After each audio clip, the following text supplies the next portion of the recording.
But you win the little battle, you lose the war. It's the same result every time. Everybody sing. Here come the West Indies. Here come the West Indies. Them rude boys gonna get you by degrees. Here come the West Indies. I tell you now, here come the West Indies. Here come the West Indies. Them bad boys gonna bring you to your knees. Here come the West Indies. Special request to the Trinity posse. And what about the Guyana posse? And what about the Jamaica posse?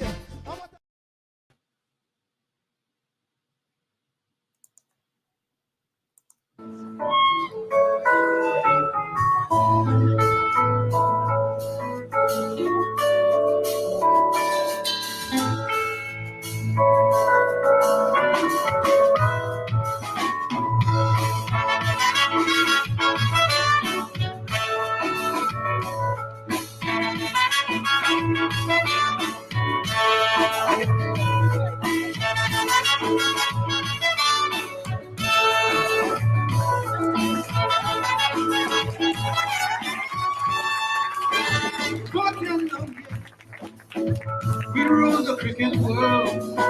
Now the rule seems coming to an end. But down here, just a chink in the armor is enough to lose a friend. Some of the old generals are retired and gone. The run don't come as they did before. But when the two says go, don't you know that there's a loose cause? We fought the battle, but yet we will win the war.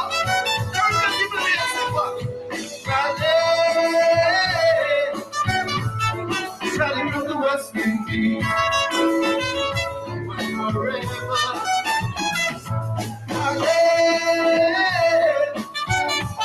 Rally from the West Indies. And a very good evening to you, and welcome to today's edition of West Indies Cricket 101. It's a quiet Sunday evening on the east coast of Demerara, and it's the afternoon after the first match in the T20 2024 World Cup played in Guyana earlier today. And the West Indies against Papua New Guinea. And the West Indies, as we were saying in the headline, West Indies stutter, but cross the line. And of course, we're going to talk about that this evening with our usual guests, Dr. Vincent Adams and Basil Butcher Jr. It's good to see cricket back in Guyana. There were some showers earlier today. And in fact, there was a stoppage, but it didn't last too long. It's May-June. It's May-June in Guyana and the rest of the Caribbean. And so it's expected that you are going to get some rain. And with, of course, global warming, it becomes even more unpredictable. But please share the link and let everyone know that we are on tonight with West Indies Cricket 101. We are going to be reviewing that match today and previewing the matches that are coming in the coming week. We saw quite a blockbuster last night. Actually, the United States and Canada, quite an explosive innings from the Barbadian player. I think his name is Jones. And I had a look at him in one of the match played against the West Indies, I think, earlier this year, and he seems what you heard today from Carlos Braffett, who I think plays with him in the local competition in Barbados, is that he's more of a grafter, but he is adopted, and that was really the match to watch of the two opening matches. But be that as it may, it's West Indies that we have all our eyes on. There were lots of anticipation about the 11 that was going to take the field today. And I don't think anybody got every player they wanted, but it's very difficult to really put an 11 on the park from the 15 players we have in the squad. Lots of Guyanese would have been disappointed that Hetmeyer and Shomar Joseph were left out, but the team, the squad, it's everyone put their hand up, and it was difficult. I don't think one can cry. I'm an admire person, as you all may know, but I didn't shed half a tear that he was left out today. Same with Joseph. I would have loved to see Joseph take the field, but he would have had to do so at the expense of one of the spinners. And when you look at what the spinners did today, you really can't quarrel. But, we have our favorites. Shea Hope, I think, as I said last week, if I were Shea Hope, I would not have taken that rest. He did not make it into 11. Obed McCoy was probably the only person that we were certain that was going to be left out of the 15. In the first place, he wasn't in the 15. But there we have it. Please share the link. Please share the link, and everyone know that we are on. Good evening to all of you. As I said, it's a Sunday evening. It's quite a quiet Sunday evening here in the coast, on the east coast of Guyana, Georgetown area, and we are going to have a brisk conversation, and we hope that you would have some questions, if you will, for our panel. Dr. Vincent Adams, former Guyana opening batsman, and Basil Butcher, the son of the legendary Basil Butcher. When you talk about Butcher, you have to talk about Butcher and Solomon and Kanahai in the same breath, the Port Morant boys. And I think some people had people like Ivan Matre and others who did not become as famous as that trio. And Kanai is still alive. Kanai is still alive. He's still alive. I think he is. December, he is going to be 89. Basil Butcher passed away a couple of years ago, and Joe Solomon in the past year passed away. So please share the link and let everyone know that we are on. Good evening to you, Rastaman. Good evening to you, Floretta, Herman Bacchus. I think that name is familiar. To Stephanie Pearson, Michael Richardson. Good evening to all of you. And we are ready to roll with West Indies Cricket Politics 101, our June 2nd edition. Let me bring in my panelists tonight, Dr. Vincent Adams, Basil Butcher Jr. Brothers, good evening. Welcome to this week's edition of West Indies Cricket 101. Good evening, Basil and Dr. Hines and all of our good listeners there. Hopefully we can have a good session today. Good evening, Dr. Hines. Good evening, Vincent, and to all your viewers and listeners, Dr. Hines. Thank you very much, brother. So let's plunge straight into it. Lots of speculation. We did speculate last week on the program here. Yeah. What the 11 that would take the field today. I 11 took the field. Okay, Basil, you go first. No, I chose the 11, the exact 11 that they put on the field. I thought that's what they would go with. Looking at and I gleaned that from Australia, the last game they played as a team together internationally. The only person missing, and I thought Shepherd would have come in for Holder. I had Shepherd playing ahead of Holder, even if Holder was in the squad. And so that's the team they went with today. They won, but as you said, there was a few hiccups along the way. I Okay. guess we'll discuss that. We'll discuss that. In the We would show. not be Yeah. West Indies. We would not be in contemporary West Indies cricket team if they didn't give us some flutters, some Yes, hard yes. flutters. Dr. Adams, the 11 that took the field Yeah, today, I know you didn't have, I think it was Moti, was the no, person you no, didn't. no. I had all the spinners. I had the same team except for I had Hope instead of Rutherford.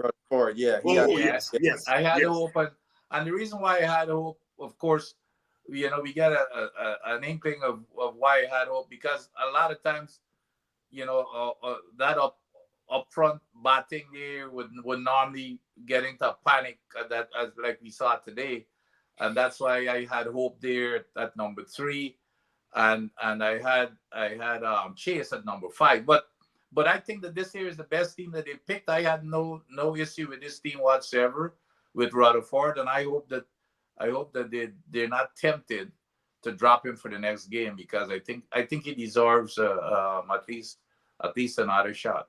Mm-hmm. He deserves at least another shot. I myself hope they don't panic Mm-hmm. and begin chopping and cutting the squad, because one of the problems with our cricket, Basil, is that we don't seem to be settled on a core of players that we give a run. They don't have to look over their shoulders. Right. T20 cricket is T20 cricket. Mm-hmm. Today, one ball could make the difference, and tomorrow, that same player on that same pitch would explode. Yeah. I'm sure that neither of you was surprised at the result, so we wouldn't talk about the result. Mm-hmm. But of course, like we said, 136 runs, and then we made it in 19 overs. A West Indies team versus Papua New Guinea. Basil, we were looking for the West Indies to dominate, didn't we? Yeah, I think the expectation of all West Indian fans that we would dominate this team. We often like to use those terminologies of minnows, etc., etc. But what is interesting, Providence, there have been times at Providence where 140 was a tall mountain to climb. And I think you have to give credit to the Papua New Guinea bowlers. I think the Papua New Guinea bowlers, an interesting thing I'm sure people saw, Phil Simmons sitting in the dugout with Papua New Guinea. He is working with them as a coach consultant, and Phil Simmons would know every one of our batters inside out, having coached them for several years, right? And that information would have been very valuable for the Papua New Guinea bowlers. And I would give Papua New Guinea credit. Is only like later down in the inning where there was too many short balls bowled, particularly by the off spinner to Chase and so on. The bowlers, especially the seamers and the early left-hand bowler, they bowled to their plan very well. Look, we could have been in serious trouble had they reviewed the Puran LBW. We would have been down 8 for 2.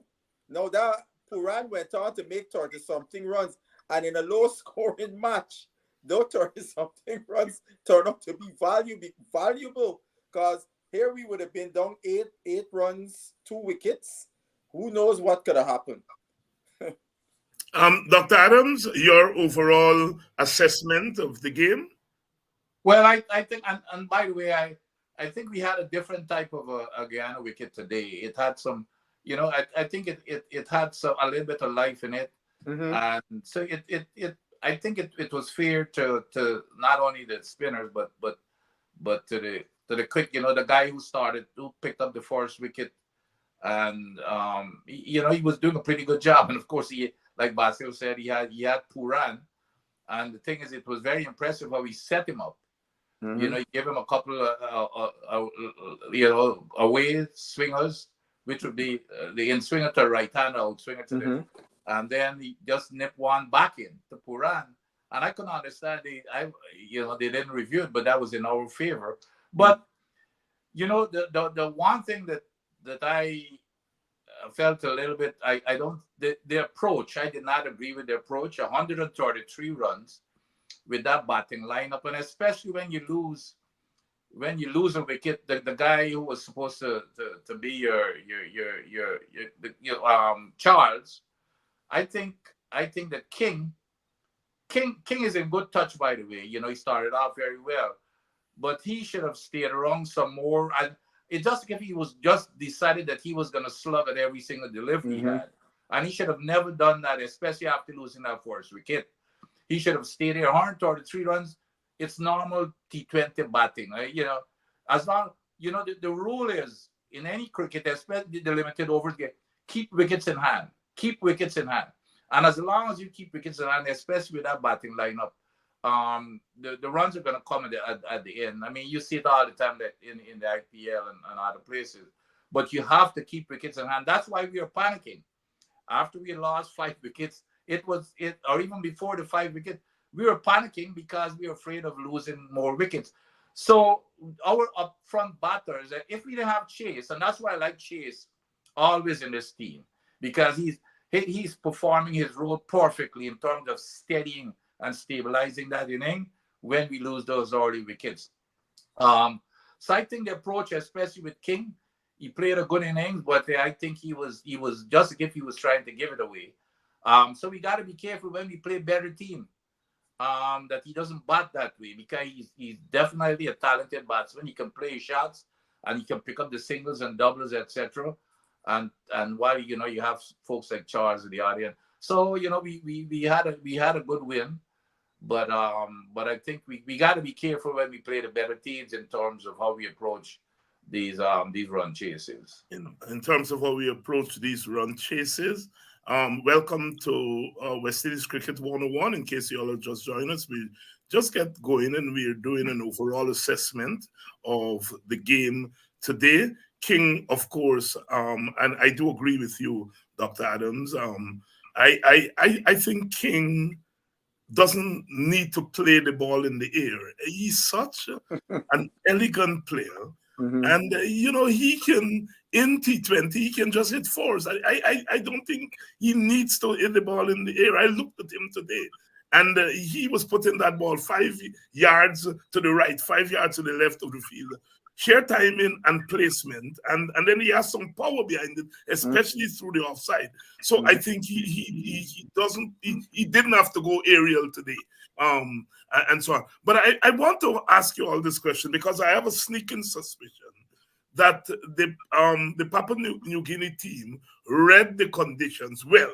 Let me take that back. Maybe not reading, but they played to the conditions better than the West Indies team. Am I out of place, Basil? I agree with you. I think even the captain of the West Indies team, you almost pretty much admitted to that we got things wrong, whereas I think the Papua New Guinea played the conditions very well. I think also West Indies had a plan A when we were bowling, and we stuck with plan A when we could have gone to say a plan B. Some will argue that we could have kept Shepherd on for another over to put even more pressure on Papua New Guinea. Similar with Hussein, rather than taking Hussein off, you could have kept Hussein on. So I think the captain may have admitted to that they had the plans how they can bowl the bowlers and so on and so forth, and did not make adjustments to what was going on the field of play. And our bowlers, maybe we read the wicket wrong too, because Alzari Joseph is one of our bowlers that gets the ball to shape away from the right-handed bat at pace.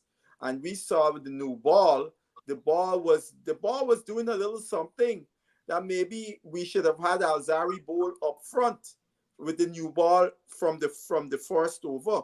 I hopefully now we see that how Providence is playing, that we will make some adjustments in how our bowlers bowl in those conditions.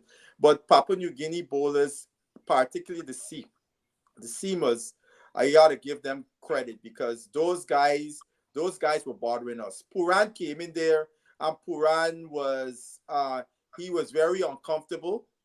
The first two balls, as Vincent said, leaving him, he waffed at one of them, and then the next one, he was never ready for that ball.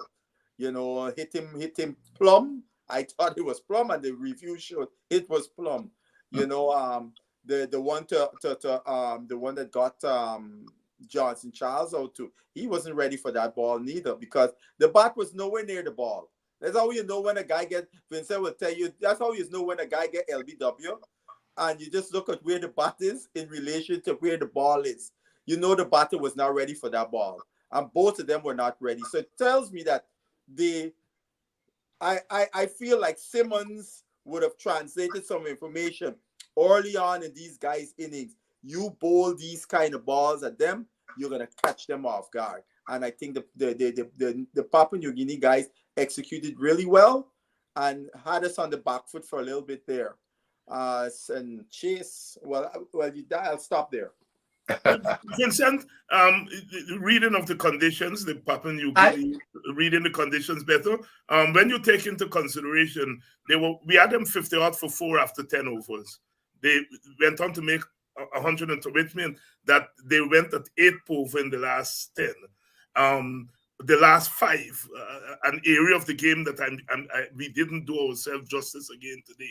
The last 5 overs, we gave away 40 runs, and they were not the top order batsmen; they were the low order. No, exactly. Batsmen, and we gave away 40 runs. So, in 5 overs. So I want you to address that, Vincent, but also Winston Jordan is making a general comment there. If you can address that too, Vincent and what did he say? What was it? Winston is saying, he's making the general comment. He's saying the cricket played by the West Indies today would not see them through the Super B. The whole approach to batting, bowling, and fielding has to change overnight, because New Zealand and Afghanistan won't be pushovers. West Indies' lethargic approach today may come back to hurt them if the run rate became a deciding factor. I think that's a salient point, especially the run rate issue. We should have gotten those runs in about 12, 13 overs. Well, I'm not sure if we could have gotten the 12, 13 overs. The Guyana wicket is a funny. Like I said today, it played a little bit. That it gives to both the seamers and the spinners. But I wouldn't say we should have gotten the 12 to 13 overs. What I would say is that the way that we approach, like for example, again, King, and the one rule in batting, especially if you lose an early wicket, that batter who is there becomes the senior batter and has to take charge. And if you notice, King started running down the wicket, Yeah. I mean, there was no need for that type of stuff. Okay, he was timing the ball well. He was playing some good shots without trying to slug and running down the wicket. Yeah. So I believe what we've got, but a lot of times, and what Winston is saying there, a lot of times teams, especially the West Indies team, tend to play to the level of their opposition. And I'd be willing to bet you they probably went in there thinking that, especially with 133 runs, this Papua New Guinea team, we're going to wipe it off in exactly what you said here, in 10 overs. And I think after we started losing wickets and they realized, oh gosh, if we lose this thing here, it's gonna it's gonna be an embarrassment, and that even adds to the panic. But there's I saw when we were bowling, I did not understand why did he take Hussein off so early to begin with, because I thought that Hussein came here, he bowled on a guy with an in swing. Yes, that was just a beauty. Oh yes, and the very first, if you remember Basil, the very first delivery, he turned away. And Yes, so the guy, this here is going to be trouble. Yeah, and he removed Hussein, and I was puzzled also. And I don't know if I thought it might just be an experiment again because we're playing against Papua New Guinea, but I don't think that they would have started. I think they would have started with Azari, Yeah. with the new ball rather than going with Shepherd. Shepherd. So again, I believe we've got to be, we got to stop thinking and play our best team and play to our strength in these games, and don't take any team for granted. Because in a 20 overs, because look at that kid who made the 40. All it takes sometimes is one batsman to get away. Look what happened with Aaron Jones. All it takes in a T20 game is one batsman to click. So we have got to stay with our plans and play the game accordingly, regardless of the opposition. And I have a feeling that we just decided to underestimate this team. And then on top of that, as Basil said several times, don't underestimate the value of having Simmons on that team in terms of knowing all of our players. He even knows their psyche, the tendencies and everything. Absolutely. Yes. So yes. So I was, even though I guess I could appreciate what Winston is saying. I think if this was a New Zealand team, we probably would have played them differently.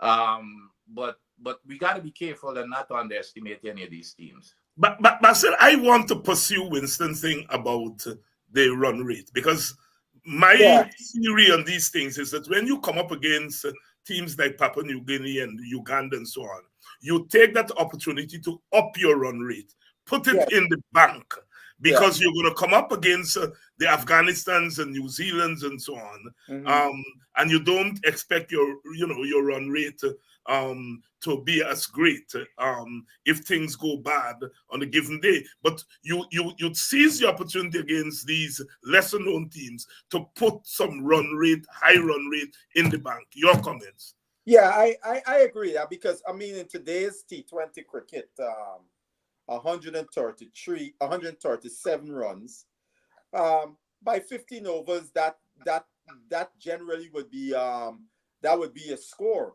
in today's T20. So I was looking for us to finish the game about 15 overs, not 12 or 13. I was looking at about 15 overs that for us to finish the game. But I think they want to play this game where we want to keep pushing because we got a quote unquote long batting lineup. But at the same time, I think one of the issues could be our batters are not able to find that balance between, I can hit for 2 rather than look to pelt a swipe to try to hit the guy for 6 and 4, right? Like what King was doing. King is a free scoring batter, right? I don't know if he realized, because early those guys were getting the ball to shape away and so on, to cut down on it, that he felt he had to run down the wicket to pelt swipes. And at times he was running down the wicket before the ball came out the guy's hand. Exactly right. So I think when you're a free scoring batsman, you could always, if you get a dot or 2, you could make it up. And don't panic, don't panic, because the first objective was to win the game. And you want to put pressure on Papua New Guinea in the power play. Every team that you're going to play against, you're looking to maximize your power play, coming out of the power play around 50 runs, at least 50 runs, losing a minimum of 1 wicket, right? If we had come out of that power play with the 50 runs and 1 wicket and so on, what was the score out of the power play? Well, we came out of it with 50 odd, 52. Right. And 1 wicket. 50 odd. But it was only because Puran in the 6th over went berserk, and we got 18 of the 6th over, or else that power play would have been disastrous for us. Yes, that was against the left arm spinner, because Puran, the minute he see a left arm spinner, he does not believe they should tie him down. He's gonna take it to them, and he usually does it more times than not. But the thing about it is the middle overs. As soon as the power play is over, we went down after Puran get out, Precious. We went into a shell. And we that went is, into and a that shell. is the phase.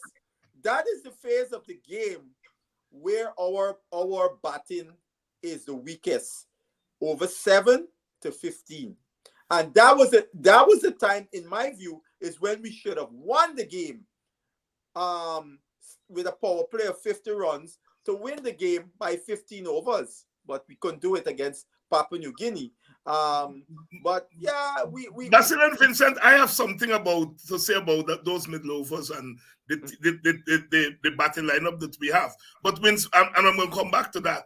But Winston has given us some stats here that I want you all to address. We bowled 8 wides, including 3 by Chase, plus 1 no ball.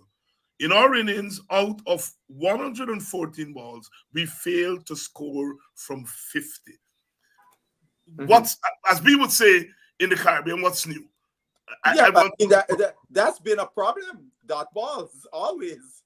Yeah, it's and again, you know, we and Basil can tell you, we always, and I don't know, you know, it's been something that it's just a chronic thing about the West Indies team in terms of rotating strike. You know, if look at Puran today, for example. Puran couldn't even touch the ball. You know, the ball is just, you know, in that 1 over, which was a maiden to him, he was doing everything.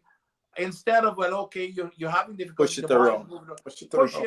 Push it for. As a matter of fact, the guys have an art now of pushing, because especially if the guys are on the boundary. So some guys, like you know, even you look at the IPL, there's an art now. You push for 2, depending on if the guys are deep, you push in their direction, but you push for 2.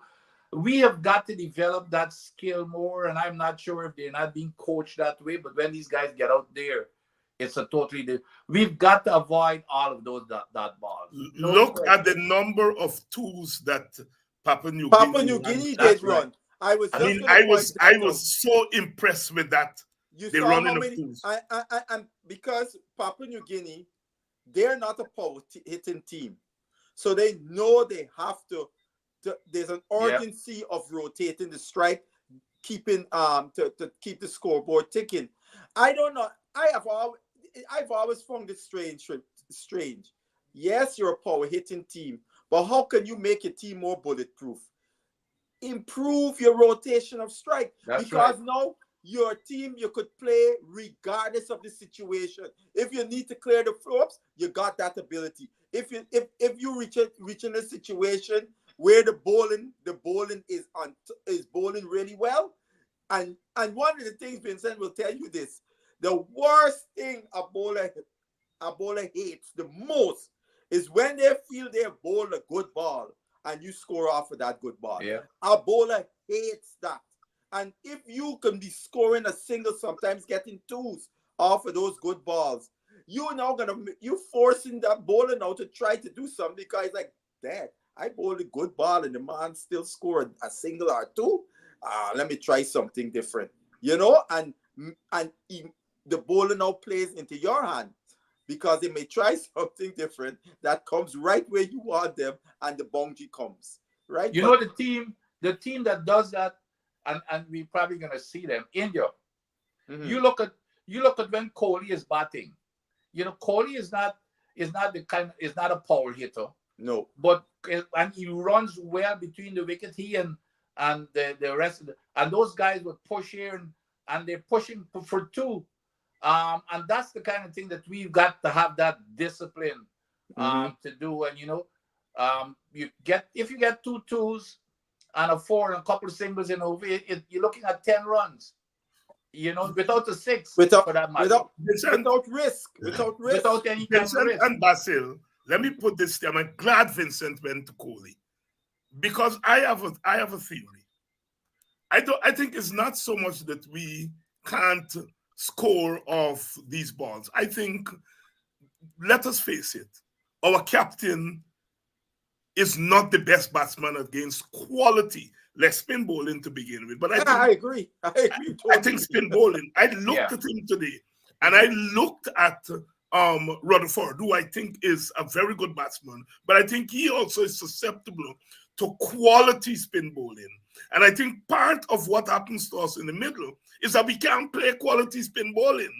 You see, rather than the fact that it's our mindset that we want to hit sixes, I think the fact that we don't rotate, part of the rotation of the strike, and when you look at Kohli could play spin bowling, right? And I always get mad when they use, I hate to bring Etmai in, when they use Etmai as a finisher. I think Etmai to spin bowling, he should be the person that, whichever team he's in, to be playing in that mid, because I think he could play spin bowling. He has the kind of skill to knock the ball around, pick up twos and threes, rather than to be the slugger and big hitter that he was. But that's only my thesis. But anyhow, the theory that our batsmen, especially the ones there in the middle, are not good against quality spin bowling, and so they either hit or they miss. Over to you all. Yeah, we are batters against good spin bowling. We have been, whether it's Test cricket, whether it's ODI cricket, whether it's T20 cricket, against quality spinners, we have trouble. We have trouble, especially the spinners that challenge both the inside and the outside edge of the bat, right? Yes. The guys that could do that, we have trouble. Powell, for example, if he catch an off spinner that probably ain't got a straighter one or the other different balls that going to challenge other, Powell will put a hammer in on them. But the minute Powell reach a bowler that got to challenge him both edges of the bat, Powell at sea, right? Sometimes he tries to I've seen him in recent times, he's looking to try to intimidate or to jump on them early and so on and so forth. But anytime a wicket gives the spinners any semblance of help, Powell, for example, is going to be in trouble. That's why, for example, I would have Powell shift down to 6, because there he could play more his normal game and bring up somebody who is more capable of. I think Rutherford is more capable against spin than Powell, and also to say leg spin, because now Rutherford is a left-hander. The ball coming into his strong point, right? And Rutherford is a guy he can play all around. He's not confined to one side of the field scoring like your boy Hetmeyer. He could play on both sides of the field with equal ability. And sometimes what happens in our teams, this role stings sometimes. Mm-hmm. I'm not so hung up on this rule sting, because it takes away from the player being able to develop skills that will be requisite, because they got situations they need to apply certain skills. Because even putting Rutherford in that position at 6 is taken away from him continue to develop all those skills to be a complete batter. And your guy Hetmeyer, they sent him down as a finisher, and here was a guy who was, I don't know how well he is still, he was a quality player to spin. But when you're going to face 7 and 10 balls an inning and you're not seeing that kind of bowling and a regular, it's like if you don't use it, you lose it. It don't stay with you, right? So and then also the other part with him that I noticed with Hetmeyer in recent times is his ability to work out a tough situations, because all he's asked to do these days is to come in, you're going to bat 7 to 10 balls, and and your job is to try to clear the fences, right? So, but Sammy and them, they believe that Hetmeyer has the ability to play the spin and so on. That's why, in my view, that's why he got selected ahead of Mayers, because of that ability. Yeah, Vincent, but our problem is spin. Our problem is quality spin as a contributing factor when it comes to our inability to knock the ball for 2s and 1s and rotate the strike. That's why, no, but just before Vincent come in, that is the reason why Sammy himself said why they took Puran up to 3, because he plays spin well, and they brought Shea Hope into the squad because Shea Hope can play spin decently. Also, that's why Chase is in the team. Chase Right. plays spin very well too, right? Because Sammy said when he looked at the stats when he came in as coach and saw the middle overs between 7 and 15, and he compared that West Indies to the other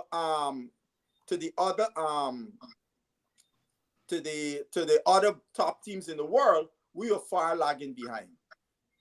You know, yeah, I am not, you know, first of all, let's start with Hetmai, because Basil knows this. I've been singing this song forever. Is that Hetmai is not the, you know, Hetmai is now being played, obviously, this role. I don't know what this role is, because I'm not sold on this finisher stuff, because I believe, to me anyway, it's nonsense. Okay, if I'm gonna have a finisher, especially if you're gonna call Hetmai a finisher, Hetmai started out as, some may say, world-class batsman. He can do both. He will be a better finisher if he goes in early and he bats through until he. But now he comes in, and I don't care who they are. You come in for just 5 or 6 or 7 deliveries, you're automatic slugger. Your eyes are not in. You're not going to be as successful as if you batted early. No. So, but be that what it is, that Hetmai, that's what he is today. But I still believe that the West Indies, I'm not so concerned about them not playing. We've got 3 good players to spin, and Basil is correct. Our best player to spin in the team is Puran, and then of course we've got Chase, we've got King, and that is why Hope. Don't forget Hope. I think Hope is a better player. Well, no, but Hope is not. I was talking about this 11. Oh, you're talking about the 11, right? And that was why I always like Hope, because I think Hope is to me is one of the better all-round batsmen in the team, along, you know, with the type of King. But I could understand why they would want to leave him out. You know, Rutherford coming later on in the inning, because you already have Chase up front just in case something happens. Chase is coming early, so you probably don't need both Chase and Hope up front. So I could understand that. But that is why, you know, when you look at a batsman like a King, when, you know, the batsman who is there, you know, you've got to understand that you've got to be the anchor. You just can't, if you're the senior batsman, you can't give away your hands, especially in a team that could be fragile down in the middle with the batting. Because I think these guys, what happens is, like today we didn't get both the captain and Rutherford. They went one after the other, and that was when the panic starts.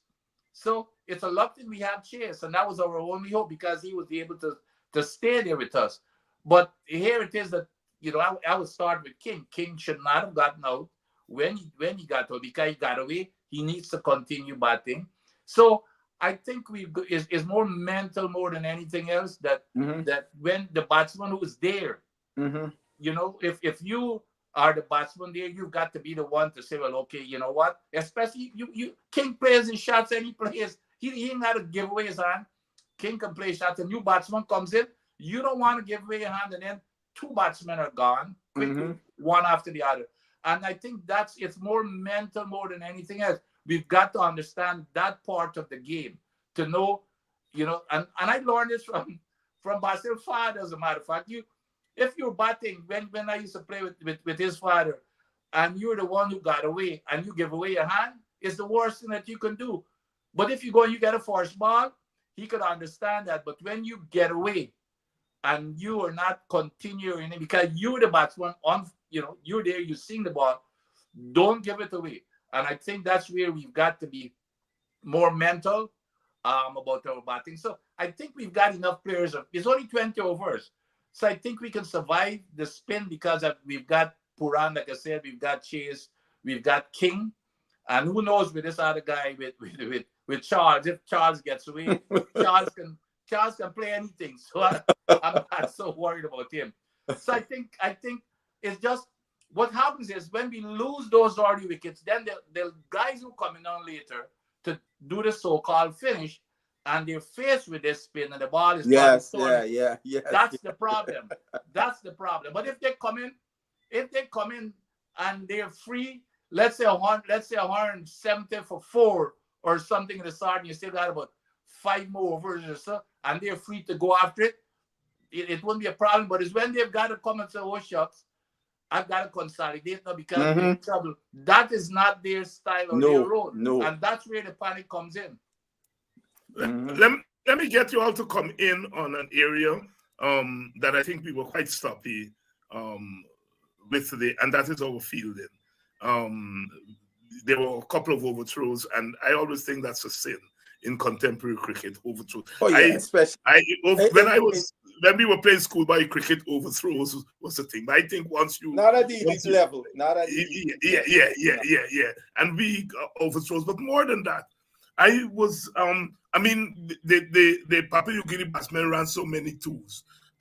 Good strategy on their part, but I don't think our fielders attacked the ball in the way that they should in a 2020 game. Basil and then yeah, I that's something I have complained about. I made a statement the other day.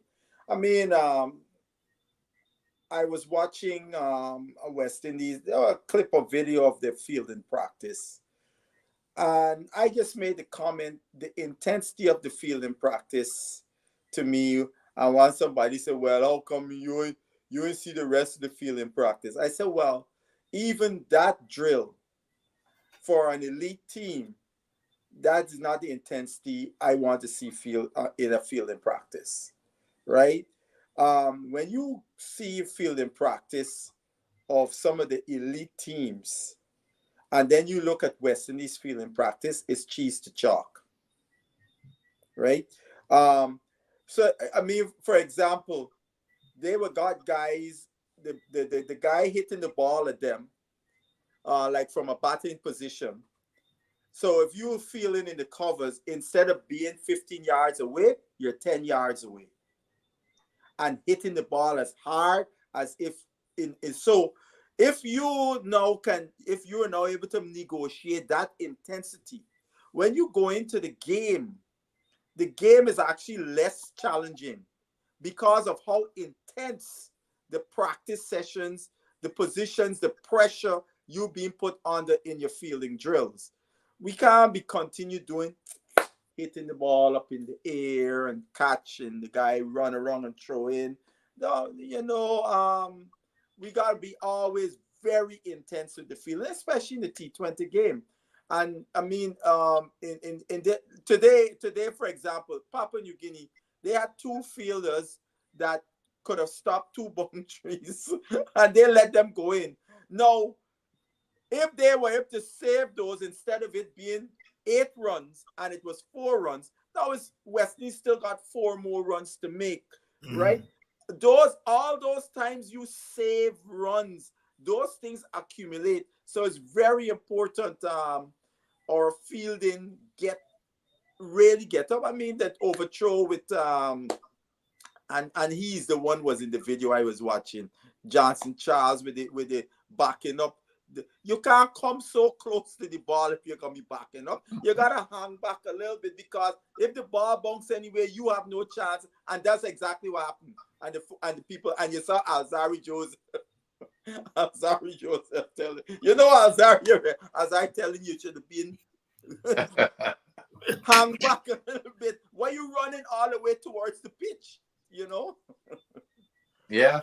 But Vincent, the fielding? We had I saw some lethargic type of things. I could recall, I can't remember it was whom, but normally you would see these guys, they're sliding, but the person was chasing the ball to the boundary and just stopped running before the ball even got to the boundary board itself. And normally you would go right. I mean, you would just, even though you know that you probably couldn't have made it, but it doesn't show that intensity that and commitment that you're going to give it a shot anyway. But however, we had some bright spots. I mean, the catch by Chase. Oh yes. I thought that was an excellent catch. Yes. So there's some bright spot. But then again, remember, folks, we've got some folks in that team that they basically, they're older, You know, they like Charles, and Yeah. we've got Russell. You know, so we've got a few people that they're not, you know, as agile as we would like them to be. But I think, you know, I think hopefully they're gonna, you know, these type of things that Basil and we are speaking about, that they're able to, you know, I'm telling you, the one player in this team that is really surprising me even more every day, and I'm a big fan of his especially since 2021, is Chase. The guy, I don't know how old is Chase, but the guy is doing everything well in the field, in the, you know, bowling and batting and everything else, and he must be, you know, he must He's be about 32 now. He's about Yeah, 32. 32. Yeah. but the guy is obviously the guy is training and keeping fit Yeah, yeah. without question. There's one thing about Chase. I mean, I remember one time, you remember when he had failed the fitness test, and he had to redo it in Yeah. Antigua. I remember the president of the Barbados board and all of them was like, they couldn't believe Chase, Russ and Chase failed to meet 40. Not Russ and Chase, somebody else. They were all shocked that he of all people, and he's always stays same. You see, pull up his shirt, you can see the scrubbing board. you know, so that's never issue with Chase. And you know one thing I want to add about Chase, that even when I called for Chase to get dropped from the test team, the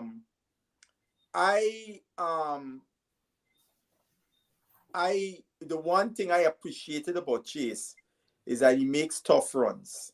In Test cricket, he has made some tough runs to West Indies.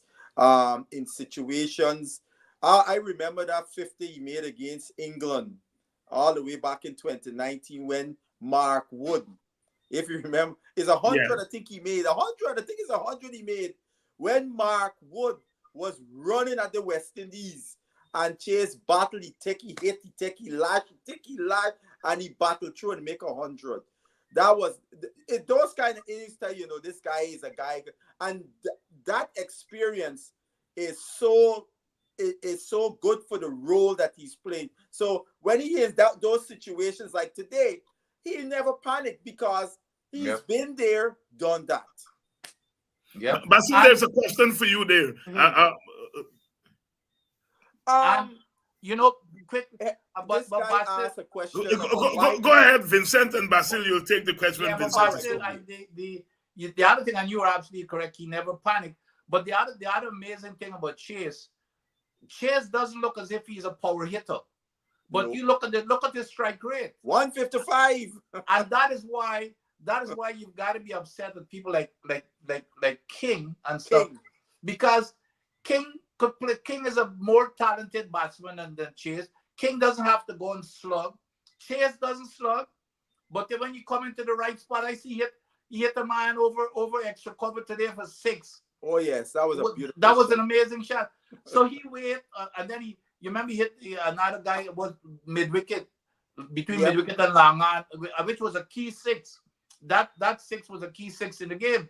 But Chase, he doesn't panic, and he's gonna take a single and double, etc. However, he's very. If I wish if most of them could have his temperament, because he doesn't panic, he waits for the right delivery to hit it. But the guy has an amazing strike rate. A lot of people, if you tell people that talk about Chase as a batsman, they're gonna think that, well, you know, he's just a plotter and a stayer. But that's not the case. He can do both. Basil, I don't think anybody particularly is responsible, particularly in T20. I think a lot of people often equate Hetmeyer's performances in a one-day game, ODI, and conflate them with his T20 format career for the West Indies. I'm talking for the West Indies. Because if you look at Hetmeyer's career for the West Indies, Hetmeyer batted high up in the order. He always when he started through, he would bat high up in the order.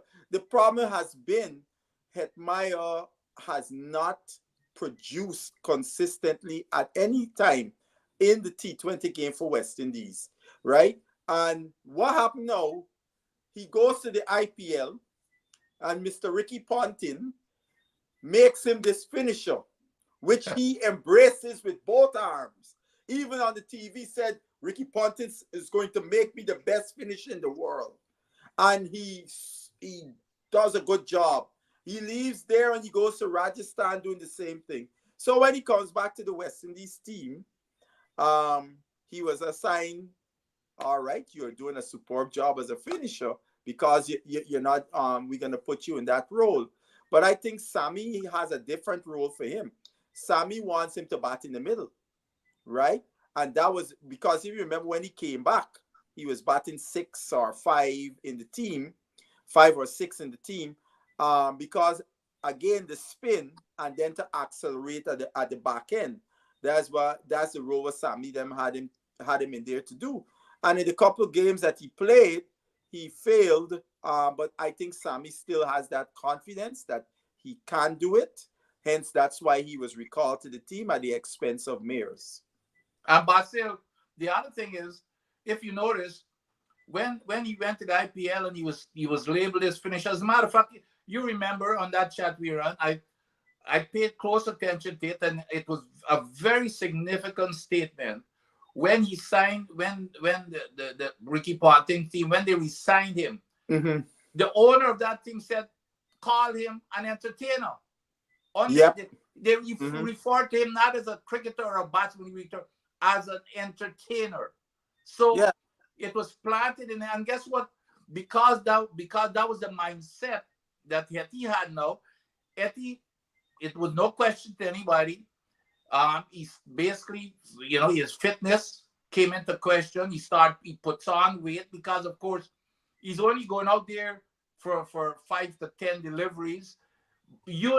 All of us know when you're batting up and you've got to run back and forth and you've got to play along in it, you better be fit. Yes. But there was no need for him to be fit when you're coming in for only 5 to 10 deliveries.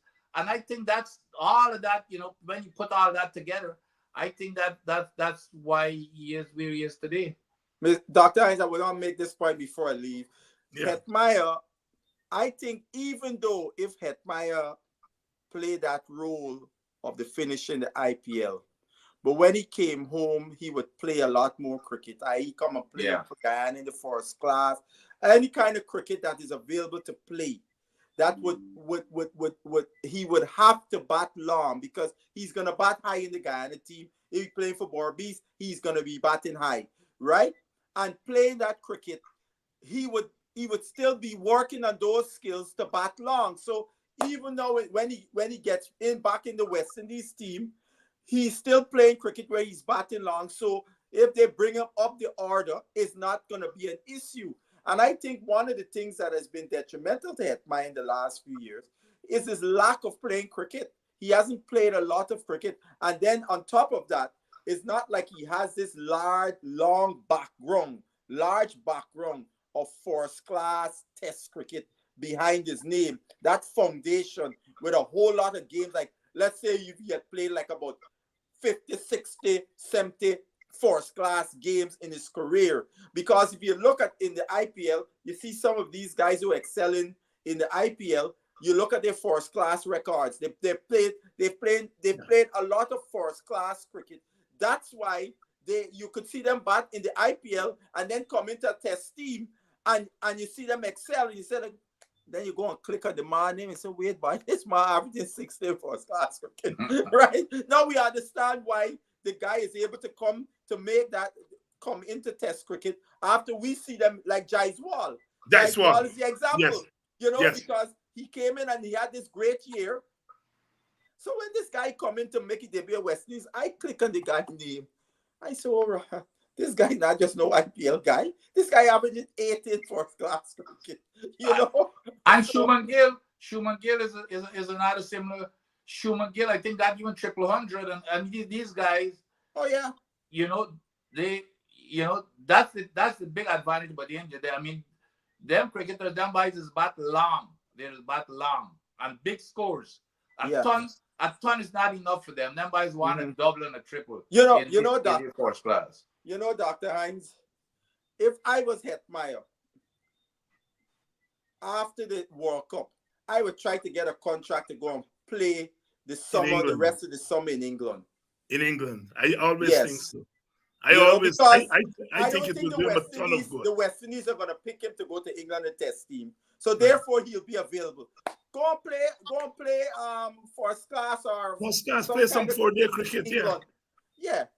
I think so. Hey, I guys, think it will do him a ton of good. Yeah, but guys, but I don't think I mean, I think we keep saying this, and all of us we want the best for Hetmai, but I think, and it's not only now, Hetty is, and I support him.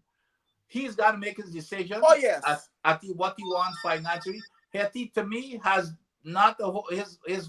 I shouldn't say he doesn't want to play for the West Indies, but his main interest is to play in those leagues like the IPL, where he can make as much money as possible, which is no problem. No problem with that. But he's not singular with that, Vincent. He's not singular with that. I think he's the extreme of the problem. But the problem is a severe problem with our cricket. It is the extreme. But I don't think the others are not guilty. Look at Puran. Puran doesn't want to play one day now. No.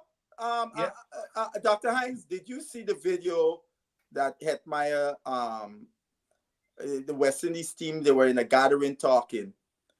And I'm not going to talk about the video on here. I'm going to send the video to you so you can Please do. Because it will give you some tremendous insight into his view, how he sees himself in relationship to a lot of things.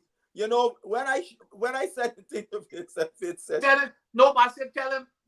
tell him briefly what it is. Well, for example, he was asked about with a team in a team setting about what it is to play in this World Cup, and he said something which was interesting, and I'm not going to go into his head. I'm just listening to what he said. He said that it don't seem like he wants to play for the West Indies. Why even say that? I found that interesting. It doesn't seem like I want to play for West Indies, but I want to play for West Indies. I enjoy when I play for West Indies, although it doesn't seem like that. Why are you even saying that? Then he even went on to say, they asked him about playing in Guyana, starting the World Cup in front of your home crowd. And he said, well, in Guyana, there's booming more in Guyana than anywhere else. No, it shows that the youngster has a lack of history, because more than likely you would get booed by your own people. As we know, the saying is go, those who closest to you know you best, right?